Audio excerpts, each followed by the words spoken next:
Iki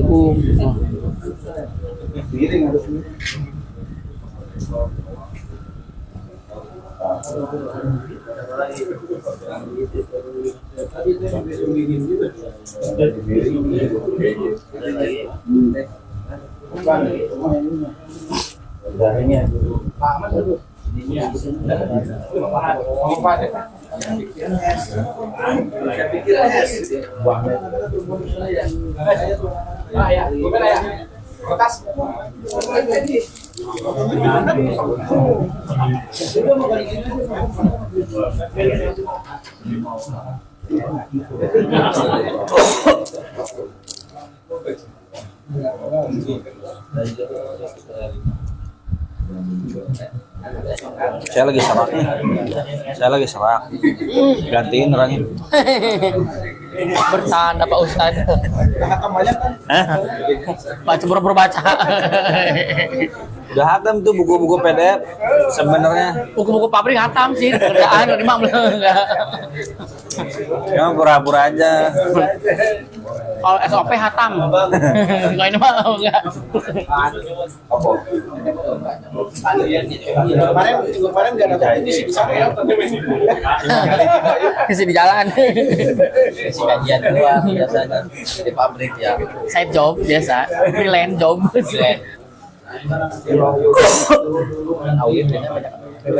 Enggak. Freelance kayak konsultan nantinya.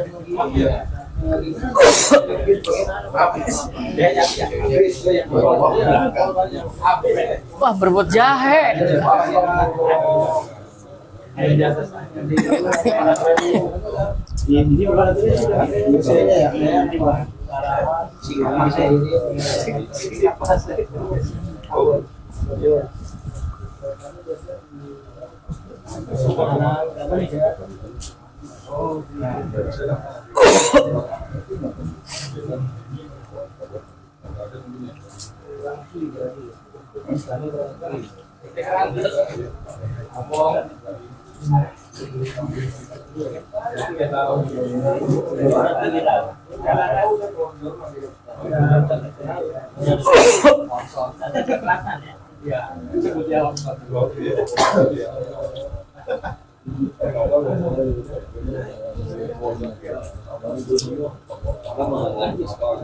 Ada yang baru hadir, ini kapan ngajinya? Iya. Makan terus dari tadi. Asli tenangin lagi dari awal berarti kalau gitu. Makan mulut.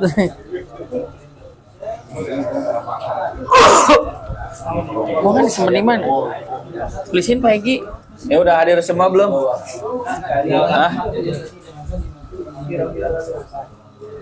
Ya Agus mana? Ada. Hah? Oh gitu.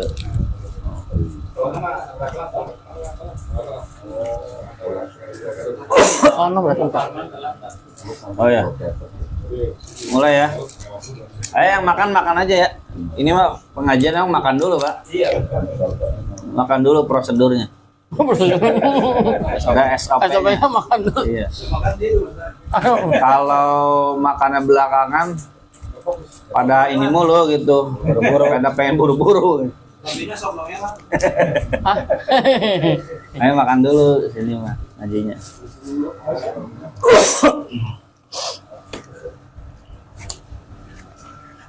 Lah Ustaz lagi ngapken. Aduh. Ya. Tisu. Punten. Tisu Pak. Karena emang tekstur ini retoy. Kalau air dingin sih ya. Hah? Air dingin jadi melehoy Pak. Tuh. Oh melehoy. Oh ya. Air dingin sih. Yang dingin melehoy. Makanya jangan dingin. Kalau cowok jangan dingin jadi melehoy ya. Iya. Melehoy tadi pas utuh.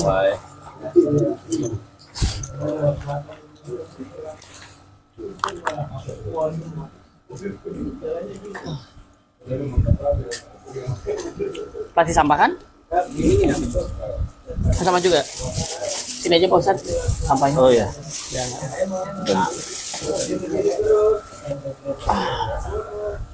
Ini. Enggak. Aku ada payungnya. Bawa payung.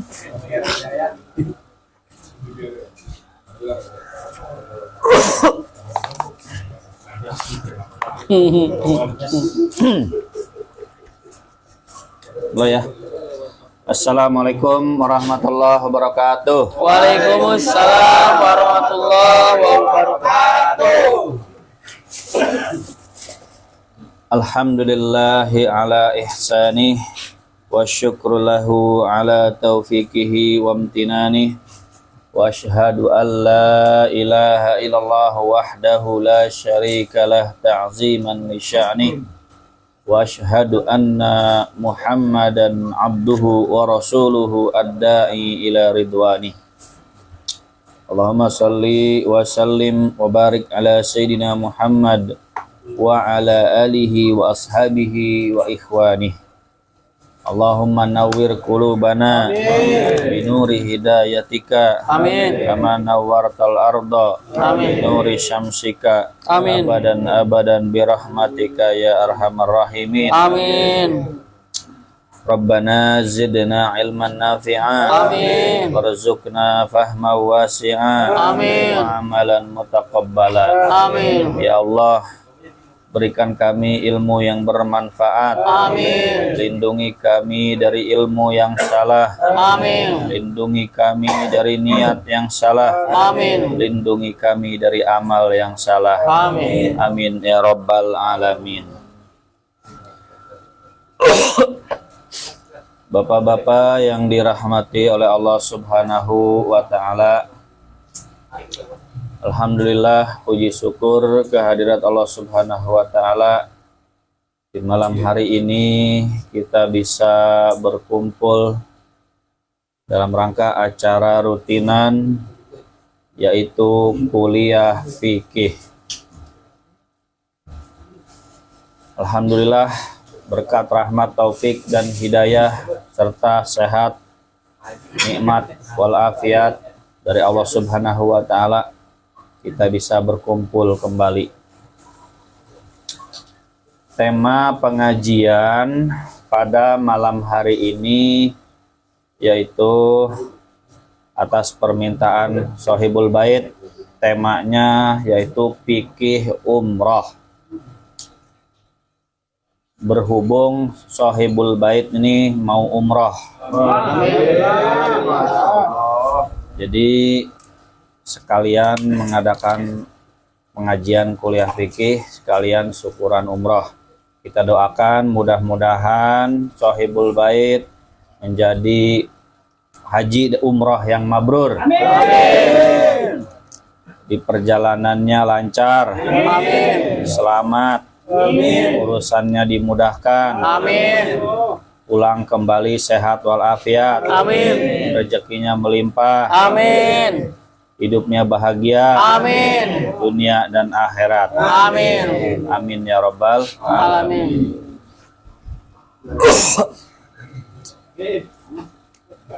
Nggak ada tempat mancing di sana Pak. Mancing. Mancing pahala. Oh iya. Bapak-bapak yang dirahmati Allah Subhanahu wa taala, pembahasan kali ini tentang fikih umroh. Walaupun saya pribadi belum umroh, tapi kalau pembahasan fikihnya insya Allah sedikit-sedikit mah tahu lah ya. Tapi kalau terlalu teknis perjalanan gitu, apalagi kalau ditanya belanja di mana yang murah, Belanja di mana? saya nggak tahu gitu.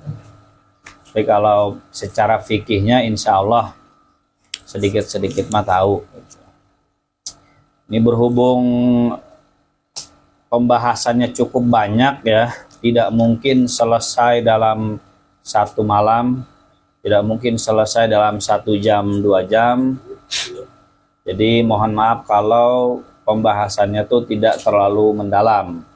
Kalau mau mendalam ya butuh 4 sampai 5 kali pertemuan.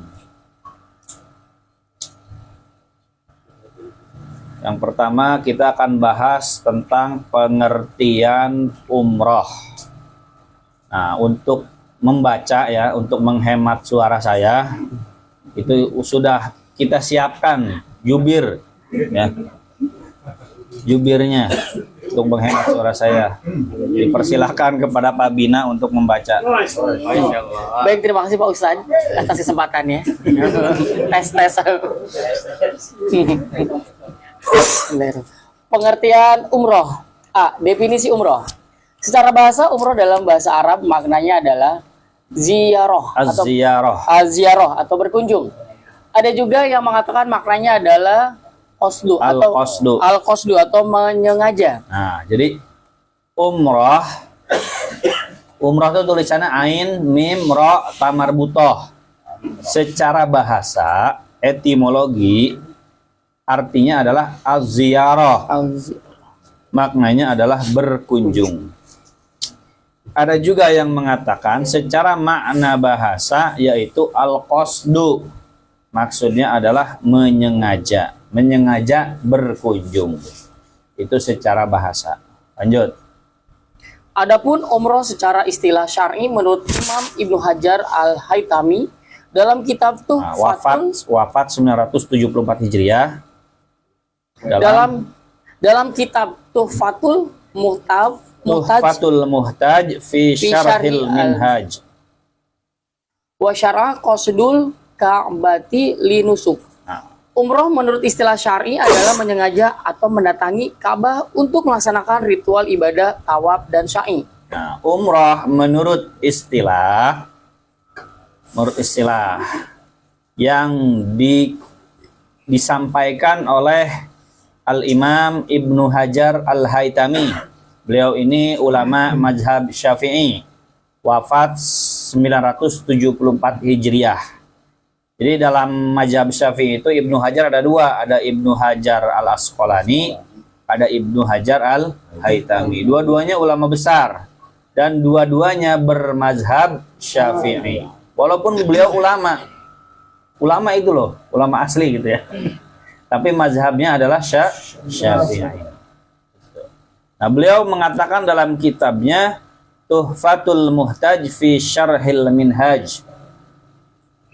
Beliau mengatakan bahwa umrah itu secara syar'an, secara syariat, qasdul Ka'bah lin nusuki, yaitu menyengaja mendatangi Ka'bah untuk melaksanakan ritual ibadah. Apa ritual ibadahnya? Tawaf dan sa'i. Jadi yang namanya umrah itu tujuan utamanya adalah Mekkah Al-Mukarramah. Mekkah Al-Mukarramah, Masjidil Haram. Adapun ke Madinah itu bukan bagian utama dari kegiatan umrah. Ke Madinah itu ya berkunjung, berziarah ke makam Rasulullah plus jalan-jalan.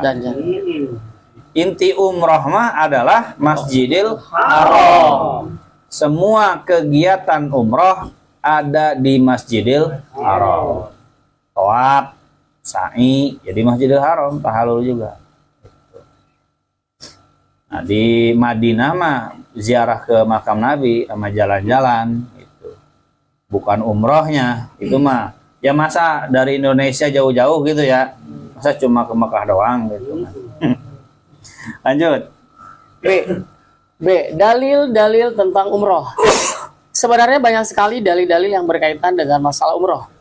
Di dalam Al-Quran Al-Karim ada ayat yang menjadi dasar pensyariatan ibadah umroh. Misalnya ayat-ayat berikut ini. Inna sofa wal marwata min sya'airillah faman hajjal baita awi atamara fala junaha alaihi ayyatawafa bihima. Sesungguhnya Safa dan Marwah adalah sebagian dari syiar-syiar Allah. Maka siapa yang beribadah haji ke Baitullah atau berumrah, tidak ada dosa baginya mengerjakan sa'i antara keduanya. Nah, Jadi kata Allah, Safa Marwah bagian dari syiar Allah. Syiar Allah. Siapa yang berhaji ke Mekah, Baitullah, untuk berumrah, tidak ada dosa baginya mengerjakan sa'i antara keduanya. Maksudnya apa coba? Tidak ada dosa mengerjakan sa'i antara keduanya. Ini maksudnya gimana? Tawaf dan sa'i. Karena zaman jahiliyah itu Bukit Safa dan Marwah itu dianggapnya keramat. Ada berhalanya di situ. Nah, orang-orang tuh ketika Islam datang, Rasulullah Fathu Mekah merubah tata cara haji. Dulu kan di Ka'bah ada 360 berhala ya. Di dalam. 360 berhala. Tawaf juga dulu telanjang sambil tepuk-tepuk sambil siul-siul. Sa'i dulu juga ada berhalanya di Safa dan Marwah tuh zaman dulu. Nah, ketika Islam datang, Nabi Muhammad membebaskan Fathu Mekah, ada ketakutan dari sebagian sahabat yang iman itu masih lemah, takut untuk sa'i antara Safa dan Marwah. Takut kualat nih sama berhala ini. Nah, makanya ditegaskan sama Quran, nggak ada dosa, tenang aja, nggak usah takut. Intinya begitu. Ini kita harus tahu ceritanya dulu. Gimana ceritanya ini? Ayat kok bilang nggak ada dosa? Emangnya dosa sa'i antara Safa dan Marwah? Nah, cerita awalnya begitu. Lanjut. Wa atimul hajj Wa timul hajja wal umrata lillah. dan sempurnakanlah ibadah haji dan umroh karena Allah. Sedangkan hadis-hadis yang terkait dengan Pak Nur hadis coba, Pak Nur baca hadisnya.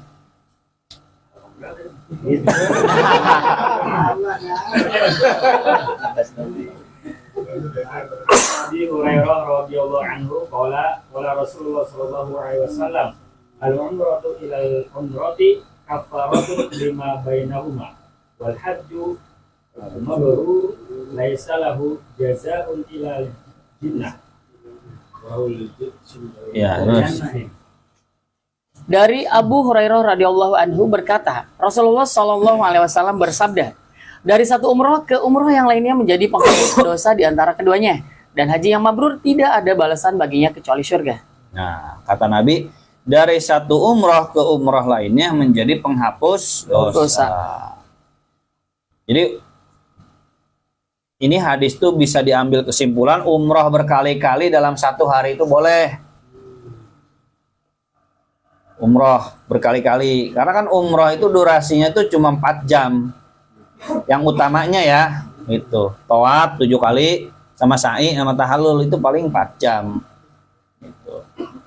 Nah, bisa umroh lagi gitu dalam sehari, ngambil mikot dulu gitu. Mau mikot dulu, tawaf lagi gitu. Jadi dari satu umroh ke umroh lainnya menjadi penghapus dosa. Cuman dosa yang dimaksud di sini adalah dosa kecil. Karena yang namanya dosa besar itu dihapusnya dengan taubat. Nggak bisa dosa besar, boga hutang, mitnah orang, korupsi, membunuh, terus bisa terhapus oleh umroh. Nggak bisa. Banyak umroh. Dosa besar itu terhapus oleh taubat. Meminta maaf kepada Allah, meminta maaf kepada sesama manusia. Nah, dosa yang dimaksud dalam hadis ini adalah dosa kecil. Jadi kayak fadilah puasa Arafah, misalkan fadilah puasa menghapus dosa setahun yang lalu, setahun kemudian, itu tuh maksudnya dosa apa? Dosa kecil. Dosa besar itu satu-satunya terhapusnya oleh taubat. Tanpa taubat nggak bisa terhapus. Ya logikanya gini aja, masa gara-gara umrah terus dosa jolim ke orang jadi hilang gitu ya? Ya kan nggak bisa, harus minta maaf sama orang. Gitu. Ntar pejabat umrah terus dia. Banyak Gitu. iya. Terhapus katanya dosanya gitu. Korupsi jalan terus, Iya. mitnah orang jalan terus, bohong jalan terus, gitu. Nipu. Lanjut. Pak Rohadi ini agak bunuh kayaknya. Hah? Dilanjut Pak Rohadi. Bagaimana? Oh enggak, Pak, ini dilanjut mah Arabnya doang nanti. Doang, Arabnya doang maksudnya Arabnya doang maksudnya. Oh, Arabnya lagi. Bisa meren. Duit. Itu yang atas. Yang atas. Nggak ada hurufnya. 9 siapa yang ada hurufnya? Yang nggak ada harokatnya itu. Nggak ada harokatnya sih. Rozin, Al-Aqoli, Al-Uqaili Al-Aqoli, As-Sahabi, radhiyallahu anhu, annahu qala ya Rasulullah, inna abi Syekhun kabir Syekhun kabir la yastati'ul hajja wal umrata wal du'na wala ta'na wala za'na qala hajju an abika wa'tamir. Rawahu Abu Daud wa Tirmizi wa Nasa'i wa Ibnu Majah wa ghairuhum bi asanida sahih. Dari Abi Razin Al-Ukaili radhiyallahu anhu, dia berkata, "Wahai Rasulullah, sesungguhnya ayahku orang yang sudah tua renta. Dia tidak mampu untuk haji, umroh dan perjalanan untuk keduanya." Nabi bersabda, "Berhajilah untuk ayahmu dan umrohlah." Nah, jadi ada hadis Nabi bahwa ada seorang sahabat yang ayahnya itu sudah tua renta, tidak mampu untuk haji, tidak mampu untuk umroh, kesehatannya tuh nggak mendukung. Ya sebenarnya mah kalau nggak mendukung berarti kan nggak mampu gitu ya, nggak mampu. Cuman duitnya banyak kali, gitu. Kata Nabi, ya udah kamu yang badalkan, berhajilah untuk ayahmu dan umrohlah. Haji sekaligus umroh. Kalau haji sekaligus umroh sepaket. Kalau umroh tidak ada haji. Kalau umroh waktunya bebas. Bebas tahun penuh full, nggak ada waktu larangan umroh. Kalau duit tuh ya Pak, duit loba bisa umroh. Nggak tahu sebulan sekali suka umroh. Kalau haji ya setahun sekali gitu. Di bulan-bulan haji ya. Nah, hukum belum nyampe dah, sebentar aja, gampang lanjut. Ikutin ini aja lah ya. Langsung lanjut. C. Umroh Rasulullah Shallallahu Alaihi Wasallam. Imam An-Nawawi dalam kitab Al-Majmu' Syarh Al-Muhazzab Syarhul Al-Muhazzab menyebutkan sebuah hadis sahih bahwa Nabi Shallallahu Alaihi Wasallam pernah melakukan umroh 4 kali saja semasa hidupnya. Nah, Hal ini sebagaimana disebutkan pada hadis sahih berikut ini. saya aja dah, baca dah. Ya. I'tamara sallallahu alaihi wasallam arba'a umarun kulluhunna fi dzil qa'dah allati ma hajjati. Rasulullah Shallallahu Alaihi Wasallam melaksanakan ibadah umroh 4 kali, semuanya di bulan Zulqa'dah, Terus? bersama dengan perjalanan hajinya. Nah, jadi menurut Imam An-Nawawi, nah sekali lagi Imam An-Nawawi ini mazhabnya apa? Mazhab Asy-Syafi'i. Beliau ulama di kitabnya Al-Majmu' Syarhul Muhazzab. Ini kitab fikih yang isinya dalil semua. Kitab fikih gede. Al-Muhazzab. Ya. Dalam hadis sahih Nabi bersabda, jadi ibadah umrohnya itu bukan bersabda, Nabi diceritakan bahwa Rasulullah itu umrohnya berapa kali? 4 kali. Semuanya di bulan Zulqa'dah bersama dengan perjalanan hajinya. Terus lanjut. Dalam kitab Al-Fiqhul Manhaj ala mazhabil Imam Syafi'i juga disebutkan hal yang sama seperti berikut ini. Nah, artinya baca itunya. Artinya saja. Saja deh. Wa tamara arba'u umratin fi dzil qa'dati wa umratul hudaybiyati wa umratun ma'a hajjatihi wa umratul ji'ranati idza qassama ghanimah Hunain. Rawahu Tirmizi wa qala hasan sahih, rawahul Bukhari wa Muslim. Rasulullah Shallallahu Alaihi Wasallam melaksanakan ibadah umroh 4 kali pada bulan Zulqa'dah.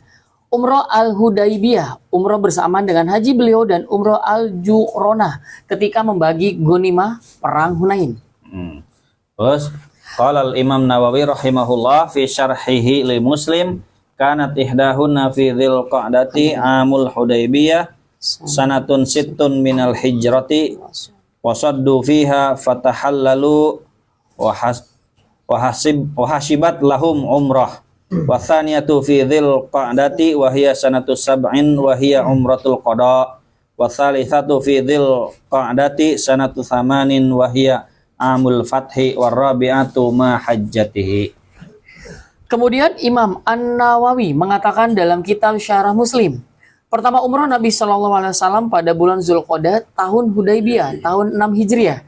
Kedua umrah pada bulan Zulqa'dah tahun 7 Hijriah sebagai umrah kodo. Umrah qada. Betul. Ketiga umrah pada bulan Zulqa'dah tahun 8 Hijriah ketika Fatuh Mekah, dan keempat umrah ketika haji beliau Shallallahu Alaihi Wasallam. Nah, jadi Nabi itu hajinya berapa kali, Pak? 4. Satu empat. Umrohnya Nabi itu 4 kali, hajinya cuma Satu kali. Masih banyakan Haji Muhyiddin ya? Haji Muhyiddin. Hajinya 2 kali dia. Haji Muhi. Tokoh masyarakat hajinya 2 kali. Nabi hajinya sekali, Pak. Umrohnya sebenarnya 3 kali. Cuman di situ 4 ya? 4. Jadi umroh pertama Fatuh Mekah. di Hudaybiyah itu dihadang oleh kafir Quraisy. Yang menghadangnya siapa? Khalid bin Walid ketika masih kafir. Tahun 6 Hijriah, Nabi beserta rombongan dari Madinah sekitar 1.500 orang dari Madinah berangkat ke Mekah. Nyampe Hudaybiyah 25 km. Saya kurang apa berapa kilometer, konon katanya 25 km lagi mau nyampe Mekah, dihadang oleh kafir Quraisy. Ini ada, Pak, di film Umar bin Khattab, Pak. Jadi nonton film Umar bin Khattab tuh kayak belajar hadis, Pak. Jadi jangan nonton sinetron mulu. Jangan nonton film drakor gitu. Nontonnya Umar bin Khattab coba, Pak. Tamatin, Pak. Ya alhamdulillah saya udah. Yang penting benar-benar niat haji. Enggak wajib langsung tahun ini atau tahun besok harus haji. Kenapa? Karena Rasulullah SAW sendiri dalam hadisnya, fakta sejarah, beliau itu umroh dulu berapa kali? 4 kali. 3 sebenarnya aslinya, Mas. Nah, yang ketiga, yang keempatnya bareng dengan haji. Jadi dalam mazhab Syafi'i itu kewajiban haji itu alat tarohi. Alat tarohi itu maksudnya boleh ditunda. Cuman kalau mazhab lain alal faur, kewajibannya bersifat segera. Gitu. Nah, waktu di Hudaybiyah tahun 6 Hijriah Nabi nggak jadi umroh. Akhirnya pengganti daripada umroh itu Nabi apa? Menyembelih kurban. Nah, itu ada yang patungan itu. Nah, jangan ngelebar ke kurban dah, terpanjang. Nah, disitulah ada hadis 7 patungan sapi 7 orang untuk 1 sapi. Itu kondisinya darurat. Makanya jangan ke situ. Panjangan ntar. Beda-beda. Dan dulu. Terus di tahun 7 Hijriah Nabi umroh qada. Itu umroh yang keberapa? 1 sebenarnya mah. 8 Hijriah Fathu Mekah. Umroh yang kedua.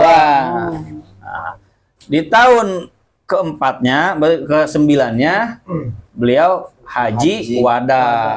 Haji perpisahan. Gitu. Jadi Nabi itu hajinya sekali, Pak. Umrohnya 3 kali. Berangkat umrohnya 4 kali.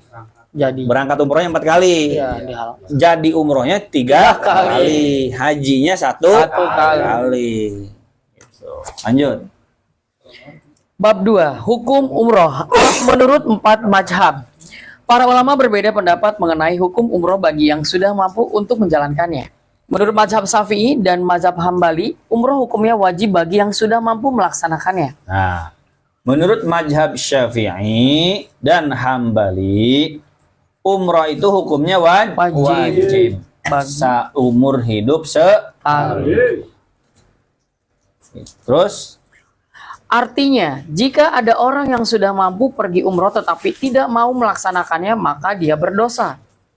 Adapun menurut mazhab Hanafi dan mazhab Maliki, umroh hukumnya sunnah saja bagi yang sudah mampu melaksanakannya. Nah, menurut mazhab Hanafi dan Maliki, umroh itu hukumnya sunnah. Di Kulfik ini ciri khas pengajiannya fikih mazhab. Bukan qala Allah Ta'ala wa qala Rasul. semuanya pakai dalil. Fikih mazhab itu pakai qala Allah Ta'ala, qala Rasul. Dari tadi ada Qur'annya nggak? Ada. Ada hadisnya nggak? Ada. Cuman menurut pemahaman 4 mazhab. Bukan qala Allah Ta'ala, qala Rasul menurut pemahaman masing-masing. Menurut ormas, menurut Ustadz A, menurut Ustadz B, bukan. Di kuliah fikih ini ciri khas fikihnya adalah fikih mazhab. Dan fikih mazhab pasti pakai Quran dan hadis. Mustahil nggak pakai Quran dan hadis. Gitu. Lanjut. Artinya, jika ada orang yang sudah mampu pergi umroh tetapi tidak mau melaksanakannya, maka tidak apa-apa dan dia tidak berdosa. Karena hukumnya hanya sunnah seperti ibadah sunnah lainnya. Terus? Imam An-Nawawi dalam kitab Al-Majmu' Syarhul Al-Muhazzab menyebutkan khilafiyah para ulama mengenai hukum umrah menurut 4 mazhab sebagai berikut. Nah, jadi masalah hukum umrah itu masalah khilafiyah. Karena perbedaan pendapatnya di kalangan para ulama imam mazhab. Itu. Tapi kalau perbedaan di antara orang awam nggak dihitung. Gitu. Bapak ini berpendapat A, bapak itu berpendapat B, dihitung nggak tuh? Enggak. Gitu. Siapa lo? Gitu. Ustadz A berpendapat A, Ustadz B berpendapat C. Beda-beda setiap ustadz tuh. Nggak dihitung pendapat mereka tuh. Karena bukan ulama. Gitu. Disebut khilafiyah, disebut perbedaan pendapat kalau yang berbeda pendapatnya adalah para ulama. Para ulama, bukan ustadz. Ustadz itu kalau ngutip ulama. Gitu. Ya, misalkan gini, mazhab kan ada 4. Nah, misalkan Imam Syafi'i berbeda pendapat, nah baru dihitung. Lah kalau kita yang beda pendapat, yang nggak dihitung, siapa lu gitu kan? Menurut saya hukumnya begini gitu. Kamu kata siapa? Ya kata guru saya. Nah, kalau benar di mazhabnya ada ya kehitung karena itu sebenarnya perbedaan pendapat mazhab. Tapi kalau kita sendiri, ustadz kita, saya yang nggak kehitung gitu. Karena nggak disebut khilafiyah. Gitu. Nah, 4 mazhab mereka khilaf tentang hukum umroh. Gitu. Fi mazahibil ulama fi wujubil umrah qad zakarna anna sahiha fi mazhabina annaha fardun wa bihi qala Umar wa ibni Abbas wa ibni Umar wa Jabir wa Ahmad wa qala Malik wa Abu Hanifah wa Abu Thawr hiya sunnatun laisat wajibah. Pendapat ulama mengenai hukum umroh telah kami sebutkan bahwa mazhab Syafi'i memandang umroh hukumnya wajib. Ini juga pendapat sahabat Umar, Ibnu Abbas, Ibnu Umar, Jabir, dan Imam Ahmad bin Hambal. Sedangkan Imam Malik dan Imam Abu Hanifah mengatakan umroh hukumnya sunnah bukan wajib. Beda pendapat. Semuanya masing-masing punya dalil. Cuman beda dalam memahami dalil. Dalilnya sama, cuman beda dalam memahaminya. Karena memang hadis Quran tuh ada yang sifatnya multitafsir. Yang ini menafsirkannya A, yang ini sudut pandangnya B. Akhirnya beda lah kesimpulan hukumnya. Dan itu yang berpendapat tuh hanya ulama. Yang berhak berpendapat soal agama hanya ulama. Ustadz itu hanya ngutip. Wajib ngutip. Kalau ustadz berpendapat sendiri nggak boleh. Karena dia bukan mujtahid.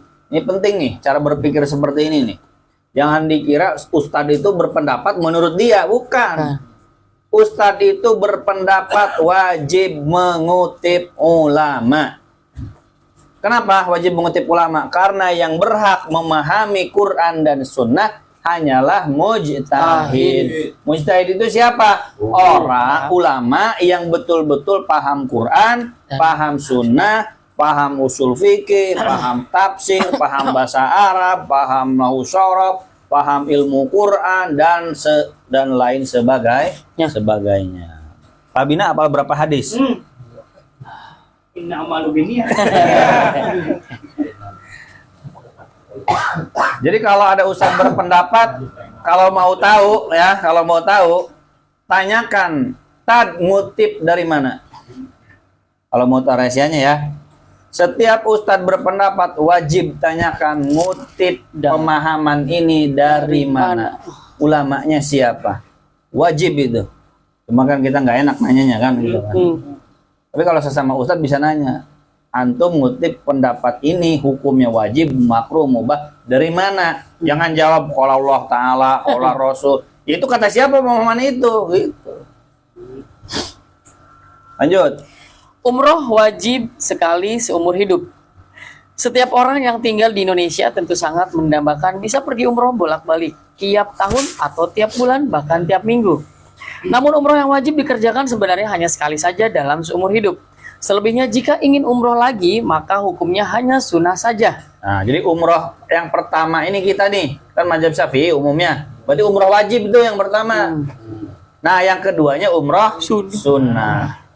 Lanjut terus. Dalam hal ini Imam An-Nawawi dalam kitab Al-Majmu' Syarhul Al-Muhazzab menyebutkan bahwa La yajibu 'alal mukallafil mustati'i fi jami'i umrihi illa hajjatun wahidatun wa umratun wahidah. tidak wajib bagi seseorang mukallaf yang mampu dalam seumur hidupnya kecuali hanya haji 1 kali dan umroh 1 kali saja. Nah, jadi kalau sudah haji ya berarti udah masuk umrohnya. Ya. Tapi kalau sudah umroh ya belum haji, kewajiban hajinya belum gugur. Umroh dulu apa haji dulu? Tergantung duit. Gini, kalau duitnya cuma 1, utamakan haji dulu. Kalau duitnya cuma 1, utamakan haji dulu. Itu. Tapi lama, ya walaupun lama kan sudah dicatat niatnya kan? Ya. Innamal amalu binniyat. Udah dicatat niat kita. Walaupun kita mati belum haji, insya Allah tercatat di sisi Allah sebagai haji pahalanya. Jadi nggak usah takut mati gitu. Ya nggak apa-apa, niat aja azam, saya daftar haji gitu. Duitnya kan cuma 1 buat haji doang. Ya udah daftar haji, nggak usah takut berapa puluh tahun kemudian. Ya nggak masalah. Yang penting makan niat di sisi Allahnya. Ya. Kan kita ibadah buat siapa? Ya buat Allah. Yang penting mah udah dicatat di sisi Allah, kita mau haji. Gitu. Kesampaian enggak ya itu tergantung takdir Allah. Utamakan haji dulu. Cuman kalau misalkan kayaknya nanti saya umroh dulu, nanti juga duit haji ada lagi, ya boleh kayak gitu. Umroh dulu. Gitu. Jadi umroh dulu boleh, haji dulu juga boleh. Cuman lebih bagus haji dulu. Kalau duitnya 1 pas-pasan. Ya kalau duitnya banyak lah ya orang kaya mah bebas ya. Bebas. Gitu. Bebas gitu.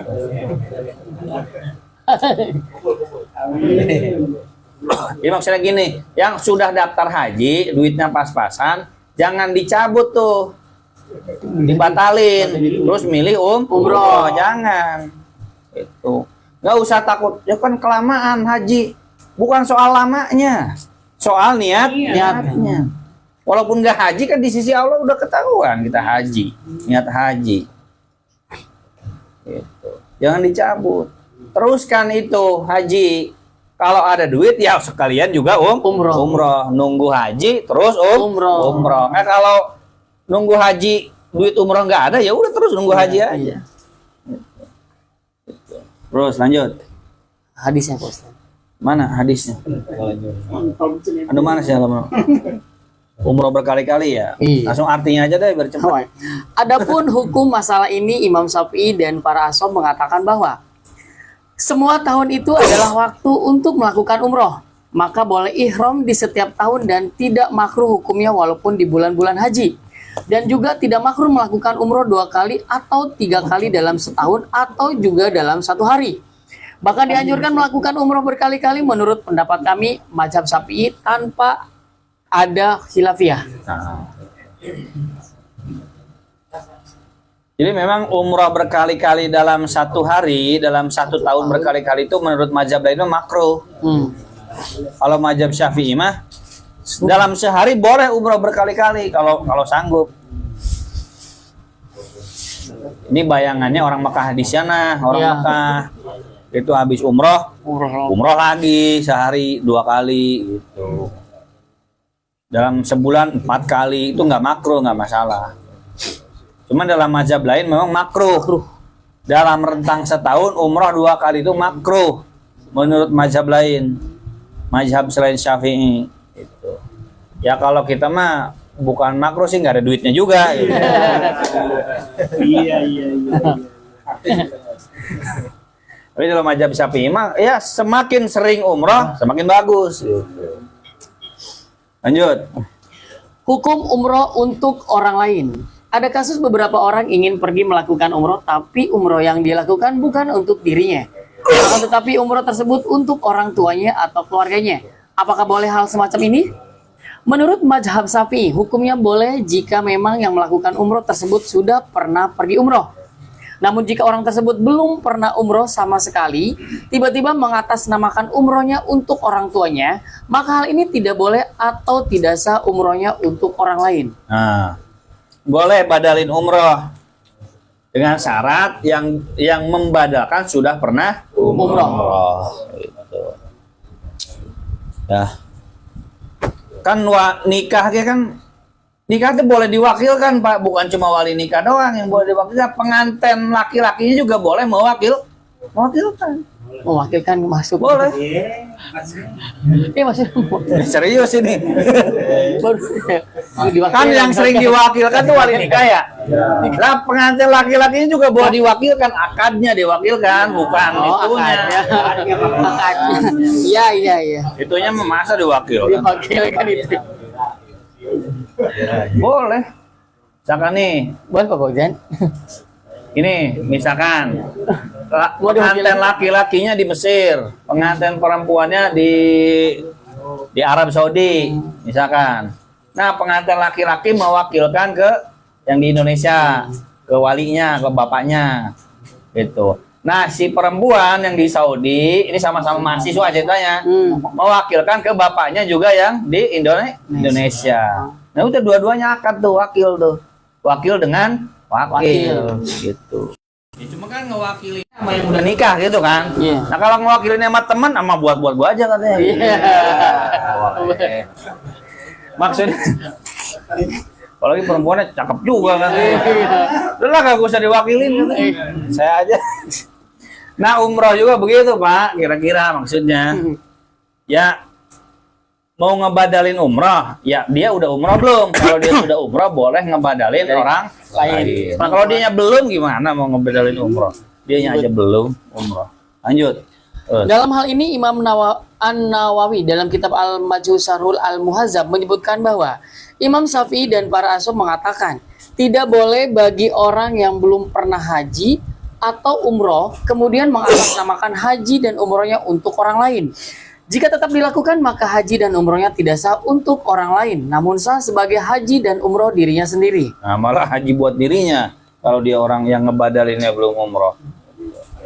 Terus, Hukum menunda umroh. nah, ngebadalin haji itu, Pak, yang gampang mah sama mahasiswa di sana aja. Mahasiswa yang kuliah di Saudi, telepon. Bisa nggak ngebadalin umroh buat saudara saya, bapak saya? Kan udah di Saudi kan dia, nggak perlu tiket pesawat kan? Nah, katanya lebih murah dibanding orang dari sini kita tunjuk gitu. Iya. Begitu. Cuman teknisnya bagaimana saya belum tahu ya gitu ya. Cuman biar murah gitu katanya. Tunjuk mahasiswa yang di sana, yang di Saudi. Kan banyak mahasiswa Indonesia di sana, Pak. Banyak. Telepon aja kalau ada hubungan, ada kok. Ada channel gitu. Oh, ada channel ya? Ya. Ah, ini nih. Ya, tuh Pak Haji Agus ada channelnya katanya.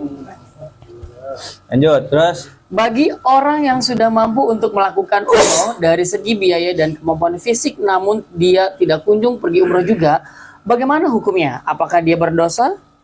Menurut mazhab Syafi'i, hukumnya boleh menunda keberangkatan umroh walaupun dia sebenarnya sudah mampu pergi umroh tahun ini misalnya. Yang paling terpenting adalah umroh tersebut tetap harus dia lakukan. Boleh dilakukan secara langsung atau ditunda beberapa bulan atau beberapa tahun lagi. Dalam kitab Al-Fiqhu Al-Majhi Al-Mazhabi Al-Imam Asy-Syafi'i disebutkan bahwa Mazhab Syafi'i berpandangan bahwa haji dan umroh tidak wajib dilakukan secara langsung, alal faur. Akan tetapi waktu pelaksanaannya boleh ditunda atau diakhirkan. Nah, ini bukan kata Alat saya sholat nih ya. Ini penting nih Pak, dalam memahami ustadz itu penting Pak. Ustadz itu wajib ngutip. Penting ini. Ini kalau nggak punya pemahaman ini, kita kadang suka menganggap ini pendapat ustadz gitu.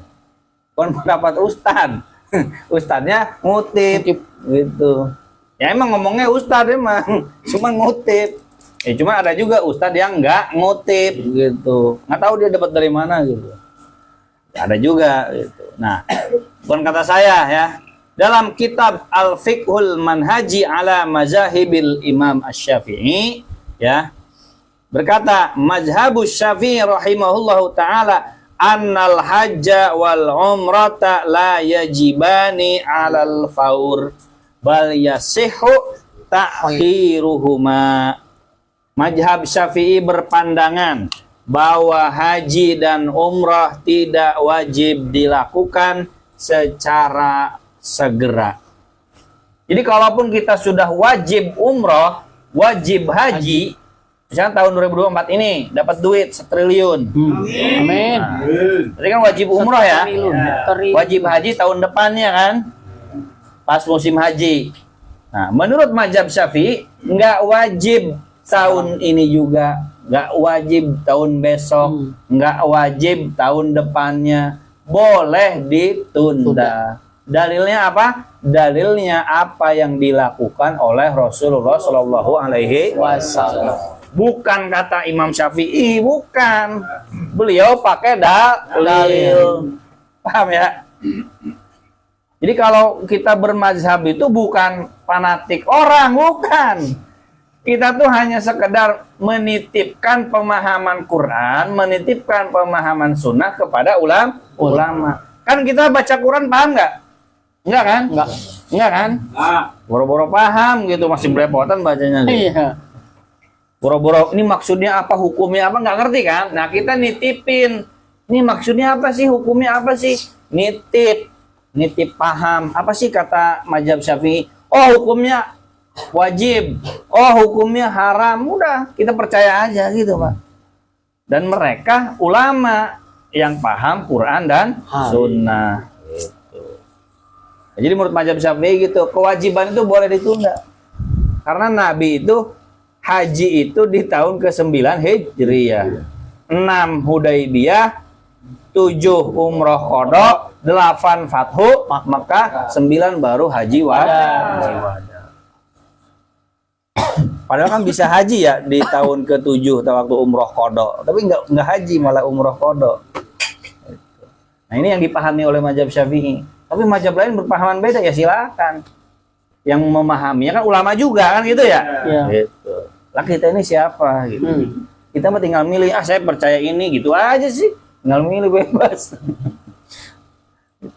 Lanjut. Nah, jadi gini, kewajiban haji menurut mazhab Syafi'i itu alat tarohi, ya boleh diakhirkan.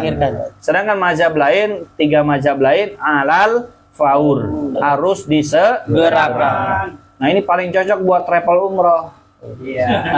Jadi kalau ada ustadz ceramah, menurut mazhab Syafi'i kewajiban haji tidak harus segera. Al faur dong belakangnya Ini dibaca. umroh ngambek sama ustadznya, ustadznya payah katanya.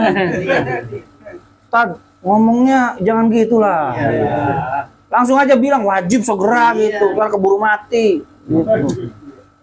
Ya kata ustadznya, ya saya menyampaikan apa adanya, emang ulama ada yang berpendapat begitu kok.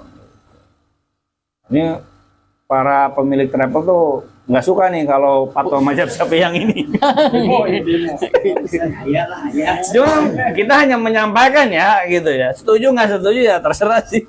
Mau pilih mazhab lain boleh. Gitu. Semuanya ada dalilnya. Lanjut terus. Bab 3, perbedaan umroh dan haji. Nah. Jika kita perhatikan antara ibadah haji dan ibadah umroh, sebenarnya keduanya hampir mirip dalam beberapa tata cara pelaksanaannya. Akan tetapi antara kedua ibadah tersebut memiliki beberapa perbedaan yang harus kita ketahui. Di antaranya adalah sebagai berikut. A. Waktu pelaksanaan. Dari segi waktu, ibadah haji hanya bisa dilakukan ketika bulan haji saja, yaitu bulan Syawal, Dzulqa'dah, dan Dzulhijjah. Adapun ibadah umroh boleh dilakukan pada bulan apa saja, termasuk di bulan haji pun ibadah umroh tetap boleh dilakukan. Kopi tuh. Kopi jahe habis. Ada kopi nggak? Oh nggak ada. Ada nggak apa-apa. Kopi. Ya udah nggak usah nggak apa. Terus lanjut. B. Durasi pelaksanaan. Ritual ibadah haji yang kita lakukan membutuhkan durasi waktu yang cukup lama. Paling tidak dilakukan selama 4 hari atau sampai 5 hari. Yaitu dimulai ketika tanggal 9 Zulhijjah sampai tanggal 13 Zulhijjah. Adapun ritual ibadah umroh hanya membutuhkan durasi waktu kurang lebih hanya 2 jam atau 3 jam saja sudah selesai dikerjakan. Nah, dari waktu pelaksanaan ya, perbedaan umroh dan haji nih. Pelaksanaan haji itu dimulainya udah bisa nih niatnya ya di bulan Syawal. Dzulqa'dah niatnya, Syawal Dzulqa'dah. Pelaksanaan aja di Dzulhijjah itu. Nah, kalau umroh ya bebas, nggak ada waktunya, nggak ada waktu kapannya, ya bebas gitu. Ramadan paling banyak tuh yang umroh di bulan Ramadan. Nah, durasi pelaksanaan ibadah haji itu bisa 4 atau 5 hari. Tuh, bisa 4 atau 5 hari. Dimulai dari tanggal 9, 10, 11, 12, 13, tuh 5 hari. Kalau ibadah umroh, durasinya itu ternyata hanya 2 jam atau 3 jam. Kenapa bisa 2 jam 3 jam? Tergantung tawafnya tuh di dekat Ka'bah ya, di bawah atau di atas. Ya kalau di atas kan makin panjang ya, makin lama itu. Tawafnya di bawah ya makin cepat. Gitu. Jadi gitu perbedaan waktu sama perbedaan itunya. Durasi pelaksanaannya. Haji mah ya 5 hari. Intinya 5 hari intinya itu. Kalau umroh cuma 3 jam gitu, bisa 4 jam lah. Itu mengaso. Terus Jumlah rukun. Sah atau tidaknya ibadah haji dan umroh itu bergantung pada rukunnya. Jika rukunnya dilaksanakan dan terpenuhi, maka ibadah tersebut sudah dianggap sah. Nah, dari segi jumlah rukun ternyata ibadah haji dan umroh memiliki sedikit perbedaan. Rukun haji ada 6 hal, yaitu ihram, wukuf di Arafah, tawaf, sa'i antara Safa dan Marwah, mencukur rambut, tertib rukun. nah itu rukun haji. Ihram ya. Ihramnya ya pakai ihram. Itunya mikotnya tergantung di Madinah mampirnya apa enggak ke Madinah dulu. Haji mah yang enak mah belajarnya pakai ini Pak, pakai 3D gitu ya, yang ada gambaran-gambarannya kayak gitu. Iya. Kalau fikihnya mah nggak kebayang, susah lah gitu. Apalagi yang belum pernah sono. Terus ihram apa? Wukuf. Umroh. Adapun rukun umroh hanya ada 5 saja, yaitu ihram, tawaf, sa'i antara Safa dan Marwah, mencukur rambut, dan tertib rukun. Nah, yang nggak ada apa di umroh tuh? Ihram mah umroh mah nggak ada wukuf ya, karena kan bukan di bulan haji, bukan di bulan Dzulhijjah. Itu perbedaannya ya. Jadi rukun haji itu ihram, wukuf, tawaf, sa'i itu berjalan, lari-lari kecil, sofa dan marwah, cukur rambut, tahallul, tertib rukun. Nah, umroh, ihram, tawaf, sa'i, sofa, marwah, cukur rambut, tertib rukun. Ihram itu kan kayak takbir. Kalau sholat mulai takbiratul ihram haram ya? Bener nggak? Mulai haram kan? Ini minum halal nggak? Pas takbiratul ihram haram semuanya. Haram ya. Setelah takbiratul ihram, semua kegiatan selain sholat haram. Dibolehkan saat sholat haram. Gitu. Haramnya itu dimulai saat apa? Saat berihram. Saat nyampe biasanya umroh mikotnya di mana, Padan? Berarti ke Madinah dulu ya? Ke Madinah dulu. Ya, kalau itu Madinah dulu ya. Travelnya ya. Itu. Insya Allah saya umroh bulan depan. Amin. Duitnya belum ada. Insya Allah ya. Berarti minggu depan libur dulu ngajinya. Ajak Pak Anjar. Dia dipanggilin. Dibadahin sama Pak Anjar nanti. Video call.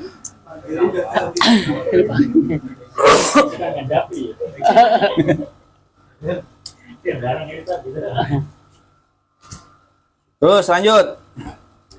Bab 4, keutamaan umroh. Ada beberapa keutamaan yang kita raih ketika kita menjalankan ibadah umroh. Keutamaan tersebut banyak disebutkan dalam beberapa hadis yang sahih. Di antara keutamaan ibadah umroh tersebut adalah sebagai berikut. A. A. Menghapus. Menghapus dosa. Nah, Orang yang menjalankan ibadah umroh, maka insya Allah dosa-dosanya diampuni oleh Allah Subhanahu wa Ta'ala. nah, langsung B. Doanya mustajab. Langsung B aja, singkat. B. Doanya mustajab. Di antara keutamaan yang Rasulullah SAW janjikan untuk mereka yang mengerjakan ibadah umroh adalah jika berdoa maka doanya mustajab atau dikabulkan, dan jika meminta ampunan akan diberikan ampunan oleh Allah Subhanahu wa Ta'ala. Nah, mustajab nih doanya orang yang umroh. Saya minta didoain biar umroh sama haji ya, Pak Anjar ya. Amin. Doain Pak Anjar. Semuanya Pak Anjar, jangan Pak Ustadz doang.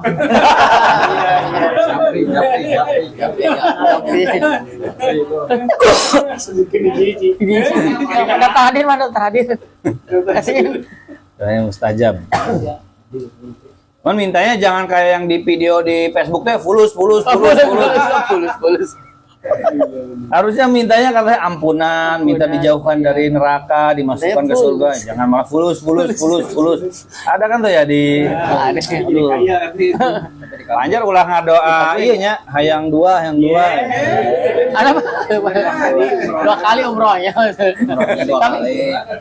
Tapi nggak apa-apa, 2 juga kan ibadah ya. Ibadah Pak Ustaz. Sama-sama ibadah 2 juga. Banyak pantunnya kebuka banyak. Itu Pak, itu Pak. Maksudnya mobilnya 2. Oh, 2.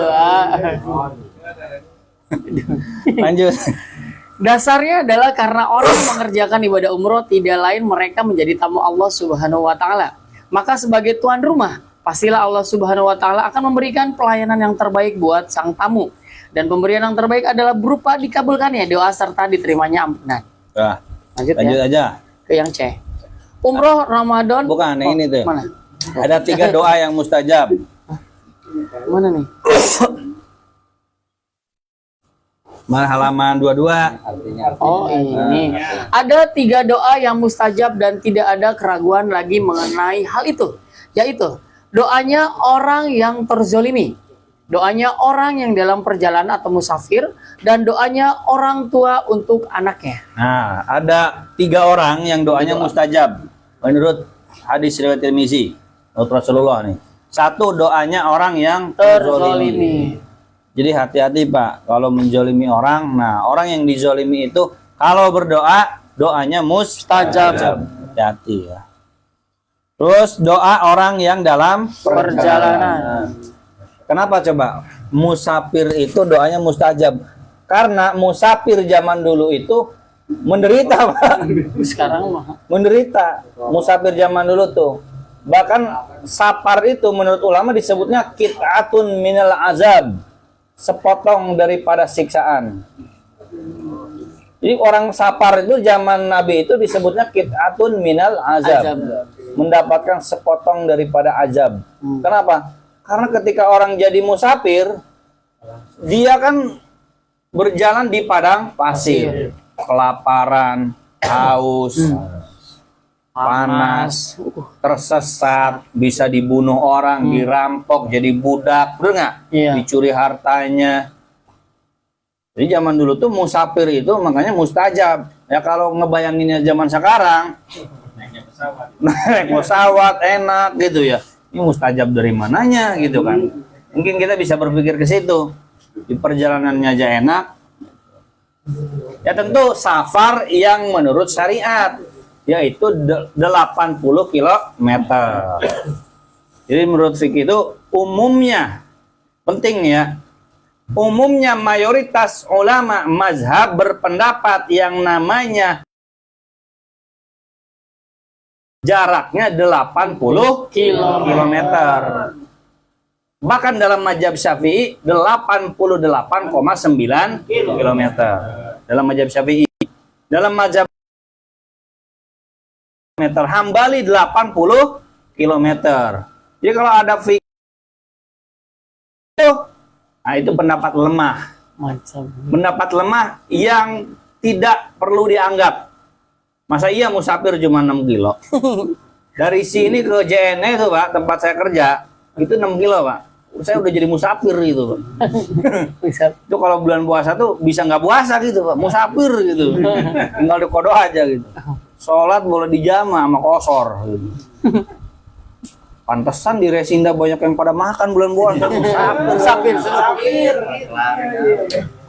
Itu pikir saparnya pikir sapar 6 kilo gitu.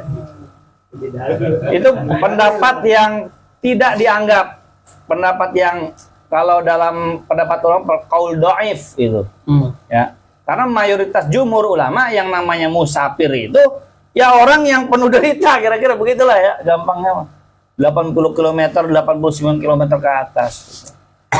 6 kilo gampang banget ke KIC kerja udah musafir semua. Lanjut. Umroh Ramadan berpahala haji. Siapapun di antara kita yang melakukan ibadah umroh khusus pada bulan Ramadan, maka dia seolah-olah mendapatkan pahala ibadah haji bersama Rasulullah SAW. Dalam hal ini Imam An-Nawawi dalam kitab Al-Majmu' Asy-Syarhul Al-Muhazzab menyebutkan sebuah hadis sahih sebagai berikut. Dari sahabat Ibnu Abbas radhiyallahu anhum, sesungguhnya Nabi SAW bersabda, umroh pada bulan Ramadan pahalanya setara dengan haji atau setara dengan haji bersamaku. Nah, jadi kalau yang mau lebih besar pahalanya umrohnya pas bulan Ramadan. Terus lanjut. Bab 5, syarat umroh. Ada beberapa syarat yang juga harus dipenuhi ketika ibadah umroh dilakukan. Di antaranya syarat tersebut adalah sebagai berikut. A. Beragama Islam. Beragama Islam adalah syarat sah ibadah umroh. Udah tahu lah itu mah. Terus B. B. Berakal. Ya. Syarat kedua adalah orang yang mengerjakan ibadah umroh ini harus orang yang berakal. C. C. Balig. Syarat balig ini merupakan syarat wajib dan bukan syarat sah. Maksudnya adalah anak kecil yang belum balik tidak dituntut untuk mengerjakan ibadah umroh, meski dia punya harta yang cukup untuk membiayai perjalanan ibadah umroh ke Mekah. Nah, jadi syarat umroh yang pertama beragama Islam, dua berakal, tiga balik. Nah, balik itu syarat wajib, bukan syarat sah. Kan syarat itu ada dua, ada syarat wajib, ada syarat sah. Syarat wajib itu kalau dia belum wajib, ya berarti nggak sah. Yeah. Jadi syarat wajib itu yang menjadikan dia dituntut untuk melaksanakan, itu syarat wajib. Kalau balik itu syarat sah. Jadi walaupun belum wajib, tapi kalau ikut sah. Makanya kan Torik 2 bulan sudah haji. Sah memang hajinya. Luar biasa. Sebagian ulama bilang sah, walaupun kan nggak ikut ritual, tapi kan ikut ibunya kan, digendong-gendong umrohnya kan. Jadi umrohnya anak kecil tuh ngikutin ibu bapaknya muter tawaf ya, dia dianggap tawaf gitu. Sah secara fikihnya, dia haji, ya pas disebut haji. Cuman itu belum menggugurkan kewajiban. Karena balik itu syarat wajib, bukan syarat sah. Walaupun belum balik sah, cuman belum wajib. Itu. Cuman sebagian ulama bilangnya ya yang anak kecilnya ya kira-kira anak kecilnya yang sudah tamyiz, yang kira-kira bisa ikut gitu ya. Ikut jalan atau walaupun digendong, bukan yang masih merem 2 bulan. 2 bulan ngerti apa gitu kan, kayak bawa boneka doang gitu kan. Emang bener si Torik dibilang haji Torik itu ya ada benernya. Cuman yang salahnya nganggap seolah-olah nggak perlu haji lagi itu yang salahnya. Tetap dia wajib haji nantinya. Terus lanjut. Merdeka. Syarat yang keempat untuk ibadah umroh adalah status orang yang mengerjakannya adalah orang yang merdeka, bukan hamba saya atau budak. Merdeka adalah syarat wajib umroh dan bukan syarat sah. Hal itu berarti seorang budak tentu tidak diwajibkan untuk mengerjakan ibadah umroh. Namun bila tuannya mengajaknya untuk menunaikan ibadah umroh dan dia menjalankan semua syarat dan rukun serta wajib umroh, hukum umroh yang dilakukannya sah menurut hukum agama. Nah, budak itu ini manusia yang zaman dulu tuh yang legal diperjualbelikan, jadi harta legal. Penyebab perbudakan tuh ada 10, saya lupa semuanya. Salah satunya, 1 perampokan, ya, 2 peperangan, 3 penculikan, 4 hutang. Gara-gara nggak bisa bayar hutang, diambil anaknya jadi budak. Nah, ada 10, saya cuma ingat itu aja. Zaman dulu manusia itu boleh diperjualbelikan. Boleh. Dan itu hukumnya diatur dalam Quran gitu. Bahwa seorang budak kalau mau bebas dari tuannya, ya dia harus menebus dirinya. Gitu. Dan Islam dalam berbagai aturan kafarohnya menganjurkan untuk membebaskan budak. Jadi kalau kita banyak melanggar ibadah, Pak, dalam puasa, dalam urusan puasa ya, terutama dalam urusan puasa, kalau kita melanggar itu kita dianjurkan untuk membebaskan budak. Karena budak itu zaman dulu tuh barang legal resmi dibolehkan gitu. Tapi Islam menganjurkan budak itu untuk dibebaskan. Jadi beli budak tuh sah. Kan Bilal bin Rabah dibeli sama siapa? Abu Bakar. Dan cara mengalihkan kepemilikannya dibeli, nggak bisa. Nabi sama sahabat tuh, udah kita ambil aja, kita curi gitu. Kan dia juga kan manusia bebas, nggak bisa. Harus lewat prosedurnya, yaitu dibeli. Gitu. Nah, kalau ada budak ikut haji, sah hajinya, cuman belum wajib. Nanti kalau dia sudah merdeka, dia tetap wajib haji. Gitu. Lanjut. Mampu. Syarat yang kelima adalah istitoah atau kemampuan. Dan syarat ini persis sekali dengan syarat pada ibadah haji. Mengerjakan ibadah haji adalah kewajiban manusia terhadap Allah, yaitu orang yang sanggup mengadakan perjalanan ke Baitullah. Ketika Rasulullah SAW ditanya tentang makna sabila dalam ayat di atas, beliau menjelaskan. Seseorang bertanya, "Ya Rasulullah, apa yang dimaksud dengan sabil? Mampu pergi haji?" Beliau menjawab, punya bekal dan tunggangan. Nah, terus? Para ulama menyimpulkan bahwa yang dimaksud dengan kemampuan itu terkait pada beberapa hal seperti kesehatan, kecukupan harta, serta keamanan dalam perjalanan. Khusus untuk wanita, syarat istitoah mampu masih ada tambahan lagi, yaitu adanya mahram atau izin dari suami. Serta wanita itu tidak dalam keadaan masa idah yang melarangnya keluar rumah. Jadi gini, syarat wajib haji, syarat haji yang selanjutnya yaitu mampu. Mampu itu maksudnya apa? 1, ada duit, ada bekal. Ya. Bekal untuk siapa? Untuk kita pergi, bekal untuk orang yang ditinggalkan. Bukan untuk kita pergi doang. Kita pergi doang, mantok gitunya. Aduh. Anak nggak dikasih makan, istri nggak dikasih bekal, kita mantok gue itu. Mantap. Ya kan ceritanya orang yang ninggalin anaknya gitu kan, mau pergi aja ke sono, ya itu salah, dosa itu. Jadi orang kayak gitu ya belum mampu berarti kalau cuma bekal buat Di sini. misalkan ada umroh nih, paket 10 juta, cuma pergi doang, pulang sendiri gitu. pulang sendiri. Mau nggak? Ya enggak. Umroh apa? Travel mana tuh? Bisa dicari. Ya penting kan bekal pulang pergi sama bekal orang yang ditinggalkan. Gitu. Terus juga mampu tuh apa? Di perjalanannya aman. Nah kalau perjalanannya nggak aman, duit ada, buat bekal keluarga ada. Tapi ternyata misalkan di Arab Saudi terjadi perang, terjadi huru hara, ya nggak wajib kita haji. Nggak wajib. Makanya waktu COVID kemarin, ya kan, kuota haji dikurang-kurangin kan? Iya. Yang nggak wajib haji karena waktu itu, yang haji itu hanya orang sekitar Sekitar, Mekah, ya. orang Arab Saudi. Ya kita yang di luar, waktu itu kan haji berarti libur dulu ya Pak ya? Libur. Berapa tahun? 2 tahun, berapa 3 tahun? Kan 3. 2 tahun libur dulu. 2020 Ya karena syarat mampu hajinya gugur. Karena waktu itu COVID. Itu virus itu. Khawatir nanti dianggapnya Mekah jadi penyebaran virus corona. Pusatnya di sana ngumpul orang banyak gitu. Virus ngumpul di situ semua. Kalau pada meninggal gimana? Malu-maluin Islam kan? Ya akhirnya dibatasi haji. Nah kita yang udah wajib haji harusnya pergi tahun itu nggak jadi, ya nggak masalah. Iya. Ditunda juga. Jadi syarat mampu tuh mampu bekal diri sendiri, mampu bekal untuk keluarga, dan di perjalanannya aman. Terus juga kesehatannya mendukung. Kesehatannya. Ya kalau nggak sehat ya nggak wajib haji. Gitu. Ya kecuali dituntun ya, dianterin gitu, ada yang dampingin gitu.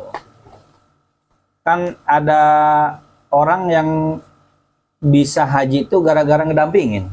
Gitu kan. Dia nggak mampu. Misalkan pembantu gitu kan. Nah, karena ibu kita harus didorong-dorong, akhirnya ikut pembantunya, ikut haji. Jadinya haji juga. Gitu. Lanjut terus. Bab 6, rukun umroh. Di antara Wanita terus. Nah, khusus untuk wanita ya. istitoh. Untuk wanita tuh. Jadi harus disertai siapa? Mahram. Harus izin dari suami. Wanita itu nggak boleh bepergian jauh sejarak safar. Bepergian jauh sejarak safar nggak boleh sendiri. Perempuan tuh aslinya begitu. Dalam hukum agamanya harus ditemani mahram. Nah, cuman fikih ini tuh di era modern memang terbentur. Kan banyak perempuan kerja ya. Iya. Ke KIC, ke Surya Cipta, itu kan dari Jawa pada kerja ke sini gitu kan. Pada masih single tuh. Itu kan perjalanan sejauh safar kan? Iya. Nah, gimana kalau yang fikihnya kolot? Pokoknya perempuan kemana-mana harus ditemani suaminya, mahramnya. Itu yang belajar ke Saudi gimana? Yang jadi TKW gimana tuh? Ikut suami. Suaminya ikut. Nah memang soal pendamping mahram itu ada ulama kontemporer memahaminya yang penting aman sebenarnya mah. Bukan soal harus ditemani mahram terus gitu. Yang penting perjalanannya aman, terbebas dari fitnah. Ya nggak masalah nggak ditemani mahram juga. Apalagi anak sekarang kan udah pada bisa naik motor kan. Anak perempuan kita udah bisa pada naik motor kan. Nah, kalau dia main sama teman-temannya bisa ke Bandung, itu kan safar tanpa mahram itu. Iya, tanpa mahram. Itu kalau fikihnya rada kolot itu nggak boleh. Nggak boleh. Lanjut. Ya. Dikit lagi ya. Bab 6, rukun umroh. Di antara bab yang tidak kalah penting untuk dipelajari adalah masalah rukun umroh. Sah atau tidaknya umroh yang kita lakukan itu tergantung juga pada rukunnya terpenuhi atau tidak. Dalam kitab Taqrib karya Imam Abu Suja disebutkan sebagai berikut. Rukun umroh ada 4, ihram, tawaf, sa'i, mencukur rambut. Namun para ulama menambahkan satu rukun lagi yang kelima yaitu tertib rukun. Untuk detail penjelasannya adalah sebagai berikut. Nah, lanjut. Sok sampai rukun aja umroh. Selesain. Ihram dari mikot. Berihram dalam istilah para ulama adalah masuk ke dalam suatu wilayah di mana keharuman itu diberlakukan dalam ritual ibadah umroh. Nah, jadi ihram itu masuk satu wilayah di mana sudah mulai berlaku keharaman Diberlakukan saat umroh. Jadi kalau sholat kan pembuka haramnya takbiratul ihram. Kalau ini ihram. Itu dari mikot. Terus di antara larangan-larangan itu misalnya mengadakan akad nikah, berhubungan badan antara suami istri, membunuh hewan, memotong kuku dan rambut, memakai wewangian atau parfum, mengenakan pakaian berjahit buat laki-laki, atau menutup wajah dan kedua tapak tangan bagi wanita dan sebagainya. Nah, larangan-larangannya tuh ya. Ingat itu. Suami istri ya, bagi suami istri jima, bunuh hewan nggak boleh di sana. Kecuali hewannya mengganggu ya. Hewan pawasik, hewannya ular kalajengking ya. Anjing galak itu yang itu boleh dibunuh, yang hamsun minal pawasik. Tidak boleh memotong kuku rambut, mau kayak wangi-wangian, parfum, nggak boleh pakai pakaian berjahit buat laki-laki. Nah, perempuan nggak boleh menutup wajah, nggak boleh pakai masker, nggak boleh pakai cadar. Perempuan waktu ihram tuh nggak boleh. Itu kalau dipakai kena denda, terus kena dam, terus kedua telapak tangan, nah jadi telapak tangannya harus dibuka, wajahnya juga harus dibuka. Nggak boleh ada yang nutupi wajah, pakai masker juga nggak boleh perempuan. Cuman nanti ada khilafnya gimana kalau yang nggak nempel wajah gini, yang gini gitu tuh. Ya gampang lah, jadi panjang itu mah ya. Ini aja dulu yang inti-intinya aja. Terus Maka selama merangkaian ibadah umroh berlangsung sejak dari mengambil mikot hingga selesai mengerjakan ibadah sa'i, setiap jemaah haji harus selalu dalam keadaan berihram. Ketentuannya bila salah satu dari larangan berihram itu dilanggar, maka ada denda-denda tertentu seperti kewajiban menyembelih hewan kambing. Nah, dendanya tuh bebas. Pertama, boleh menyembelih hewan kambing. Dua, bersedekah senilai 3 kali zakat fitrah. Terus yang ketiga itu saya lupa apa ya. Puasa ya. Puasa 3 hari ya. Terus lanjut. B. Tawaf. Rukun yang kedua dalam ibadah umroh adalah melakukan tawaf. Tawaf adalah gerakan mengelilingi Ka'bah 7 kali, putaran yang dimulai dari Hajar Aswad dan diakhiri di Hajar Aswad juga, dengan menjadikan Ka'bah di arah kiri kita. Nah, Ka'bah di arah kiri, Pak. Jadi ini Ya. pundak kiri kita, nah Ka'bah kiri. Dan harus miring, jangan yang hadap Ka'bah gitu. Justru tawafnya batal. Kalau tawaf menghadap Ka'bah. Jadi tawaf tuh harus miring. Jadi ini harus diposisikan menghadap Ka'bah ini. Bukan badan kita begitu, cuma sholat. Batal tuh maksudnya berarti tawafnya mundur lagi tuh, yang pas ngadep gitu. Mundur lagi gitu, harus dimiringin lagi gitu. Jadi saya nyimak Bu Yahya katanya nggak boleh ngadep Ka'bah, harus miring terus gitu. Terus lanjut. Nah, putarannya juga putaran melawan jarum jam ya gitu ya. Kalau jarum jam begini ya, gini gitu. Nah, ini gini tuh. Terus lanjut. Pada 3 putaran pertama dianjurkan untuk berlari-lari kecil. Adapun putaran selanjutnya hingga akhir cukup berjalan seperti biasa saja. Wah. C. Sa'i. Secara istilah Nah, fikih. dulu, tawaf tuh harus dalam keadaan suci ya. Harus dalam keadaan berwudu. Nah, kalau batal ya wudu. Bukan tayamum. Orang ada aja ngaco tayamum pakai pundak orang gitu, ada yang nanya. Sambil lari-lari ya. Oh, iya. Pundak orang. Kata Bu katanya begitu katanya. Kok orang air melimpah kok di Masjidil Haram, malah dia nggak mau ribet kali ya bicara. Ya mau gimana lagi, emang harus suci gitu kan. Kalau nggak bawa ini Ustaz. Air. Spray itu. Air. Nah, cuma kalau waktu di Mekah, waktu di Tawaf itu kita beralih dari mazhab Syafi'i yang batal kulit menyentuh perempuan kan batal ya mazhab Syafi'i. Kita beralih ke mazhab selain Syafi'i. Jadi walaupun kesentuh kulit sama perempuan lain nggak batal. Sengaja Noel gitu. Ya, Iya. boleh sengaja. Itu mah Pak Sabri nih, sengaja beda. Sengaja ya pasti ya. Sengaja. Dikira bini tapi bukan. Hei. Ketahuan pagi. Terus lanjut. Sa'i. Secara istilah fikih, ritual sa'i didefinisikan oleh para ulama sebagai berikut. Menempuh jarak yang terbentang antara Safa dan Marwah sebanyak 7 kali pulang pergi setelah melaksanakan ibadah tawaf dalam rangka manasik haji atau umroh. Nah, jadi sa'i dari Sofa ke Marwah. Sofa ke Marwah sekali berarti.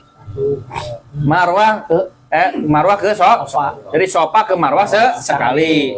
Terus dari Marwah ke Sofa 2 kali. Nah, berakhirnya di Marwah ya? Nah, berakhir di Marwah sampai 7 kali gitu. Nah, mau latihan sa'i pagi-pagi lari-lari aja, Pak. Mau umroh besok katanya. Terus lanjut. Bila seseorang belum menjalankan ke 7 putaran bolak-balik itu, maka sa'i itu tidak sah. Dan bila dia telah meninggalkan tempat sa'i, maka dia harus kembali lagi mengerjakannya dari putaran yang pertama. Dasar dari ibadah sa'i adalah firman Allah Subhanahu wa taala di dalam Quran Al-Karim. Sesungguhnya Safa dan Marwah adalah sebagian dari syiar Allah. Maka barang siapa yang beribadah haji ke Baitullah atau berumroh, maka tidak ada dosa baginya mengerjakan sa'i antara keduanya. Dan barang siapa Nah, lanjut. Lain itu Selain itu juga ada hadis Nabi SAW yang memerintahkan untuk melaksanakan ibadah sa'i. Bahwa Nabi SAW melakukan ibadah sa'i pada ibadah haji beliau antara Safa dan Marwah, dan beliau bersabda, lakukanlah ibadah sa'i karena Allah telah mewajibkannya atas kalian. Nah, sejarah ibadah sa'i tahu kan apa? Apa? Ya, Nabi Ismailnya Siti Hajar. Nah, nyari-nyari air buat bayi Nabi Ismail bayi gitu, nyari-nyari. Antara jadi Safa Marwah tuh dulu mah bukit, Pak. Cuman sama Arab Saudi diperluas Masjidil Haram, bukitnya dipangkas. Jadi udah nggak kelihatan bukit lagi, udah jadi bagian dari masjid. Hah? Nanjak ya. Ini doa ini disunahkan dibaca terus pas sampai sofa. Oh gitu ya. Kalau nyampe baca ini masuk. Iya. Ayat Quran itu. Jadi doa itu. Nah terus. D. Mencukur rambut. Istilah al-haqu wa at-taksir maknanya adalah menggunduli rambut dan memotong sebagian rambut. Umumnya para ulama tidak memandang perbuatan ini sebagai rukun dalam ibadah umroh, kecuali hanya mazhab Syafi'i saja yang mengatakan bahwa mencukur rambut termasuk rukun. Jika mencukur rambut sudah dilakukan, maka semua rangkaian ritual ibadah umroh sudah selesai. Bahkan larangan umroh pun sudah tidak berlaku lagi. Nah, karena kan mencukur itu tahallul kan. Tahallul itu kebalikannya dari ihram. Ihram kan mengharamkan. Tahallul itu menghalalkan. Kan kita kan sholat takbiratul ihram mengharamkan. Salam itu menghalalkan. Habis salam ya selesai, halal. Boleh makan, boleh pergi, boleh salaman, ya boleh semuanya kayak gitu. Nah kalau umroh, ihram, terus dihalalkan oleh tahallul, cukur, sunnahnya gundul.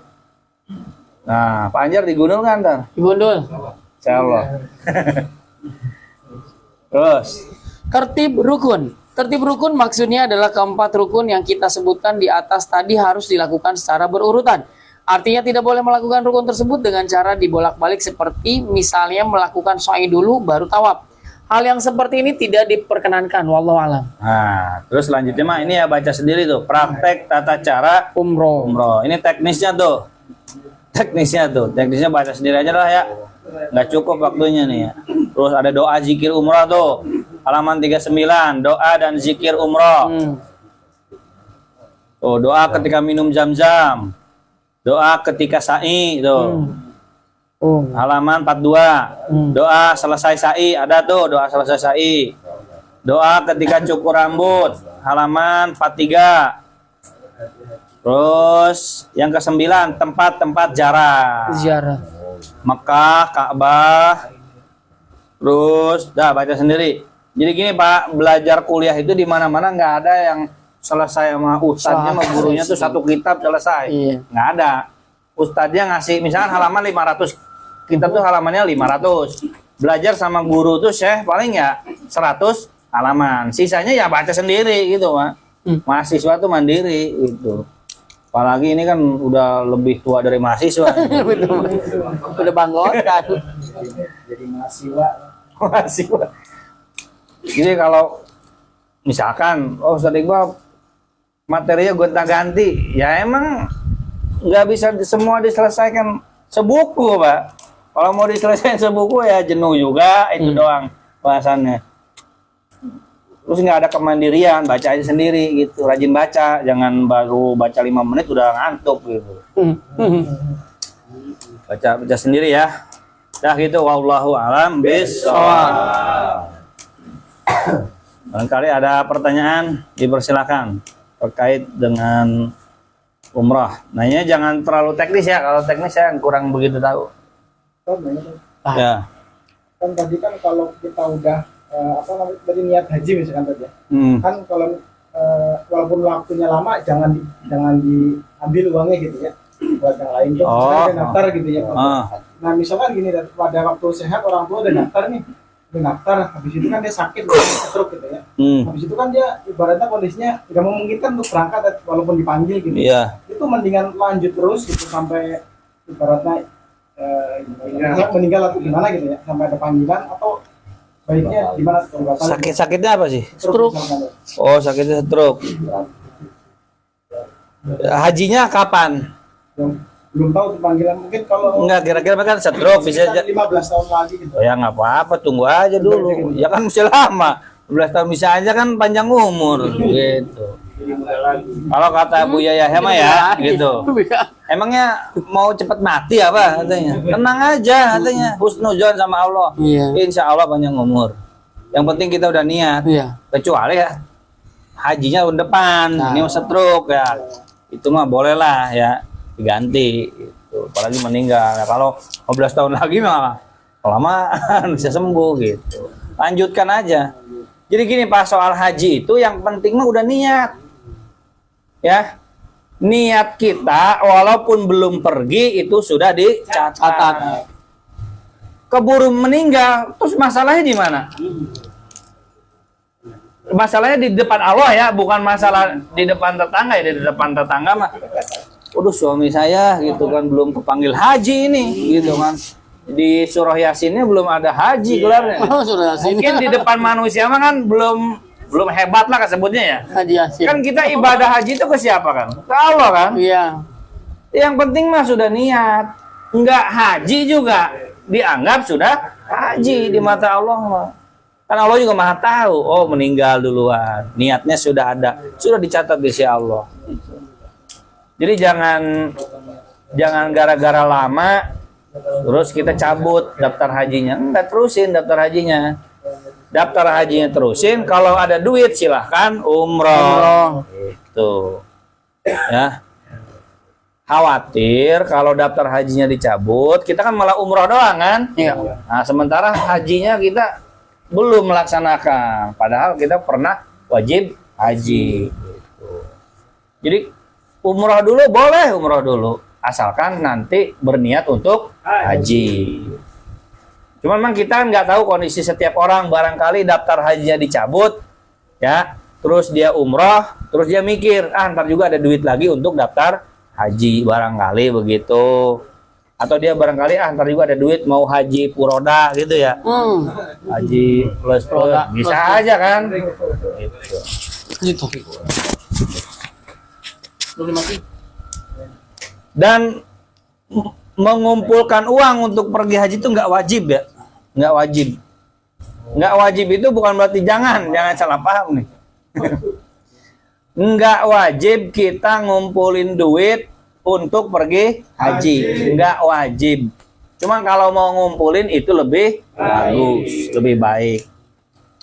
Maksudnya mampunya haji itu ya ada duit seketika. Yang disebut orang dituntut mampu haji kalau ada duit seketika. Ada duit atau punya harta yang bisa dijual. Bukan duit mulu ya. Duit nggak ada, duit cash, tapi sawah di mana-mana. Mobil Alphard ada 10. Bila ada banyak, duit cash sedikit, ya berarti wajib haji. Itu. Nah, kalau kayak kita, kalau kayak saya deh. Ya. Uang belum ada, aset nggak ada buat untuk pergi haji ya.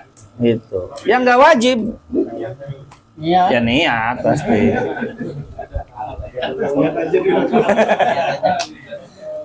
Gitu, duit nggak ada, ya ngumpulin boleh, nggak ngumpulin juga nggak dosa. Gitu. Jadi jangan dipahaminya, oh harus ngumpulin.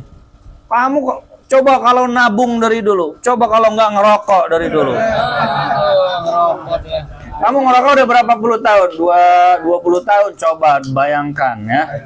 Ngerokok sebungkus berapa? 30.000. Sehari berapa bungkus? 2. Berapa tuh? 60 ya. Kali 10 tahun berapa tuh? Harus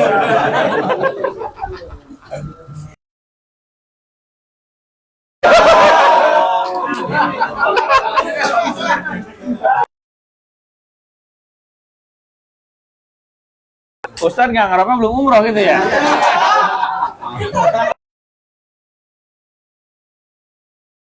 Ngomong gitu kan ya kayaknya.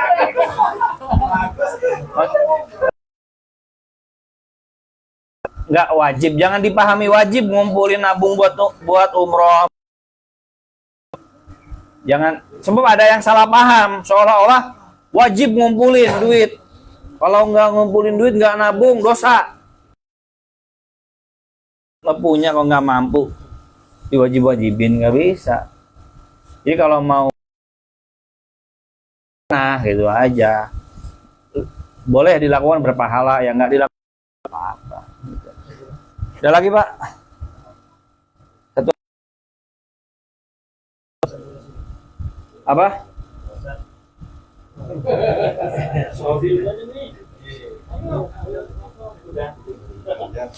Nggak ada.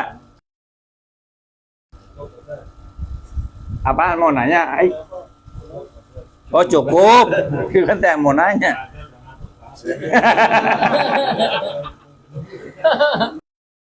Mohon maaf ya Pak ya apabila ada kesalahan, apabila ada tutur kata yang tidak pas, yang benar dari saya pribadi. Adanallah wa iyyakum ajmain. Wassalamualaikum warahmatullahi wabarakatuh. Waalaikumsalam warahmatullahi wabarakatuh.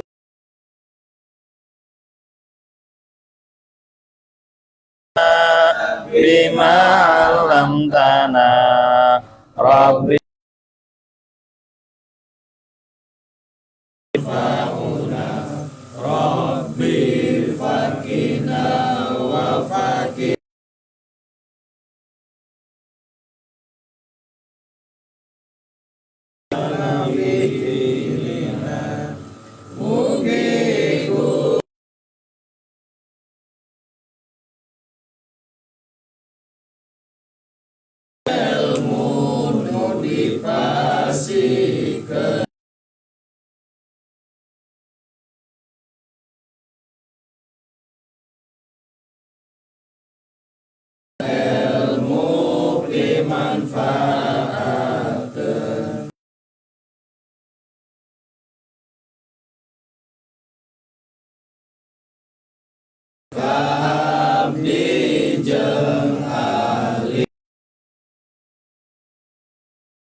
Semoga selamat sampai tujuan. Barakallahu.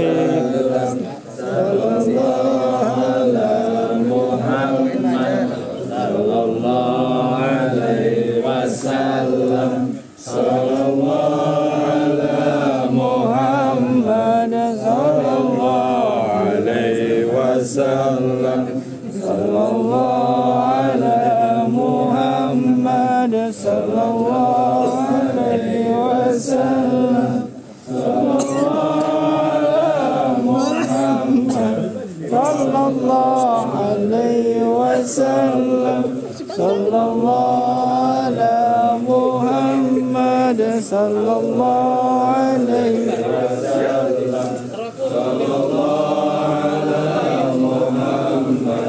ya Rabbi salli wa sallim, Allahumma salli wa sallim wa barik alaihi. Tenun panjang.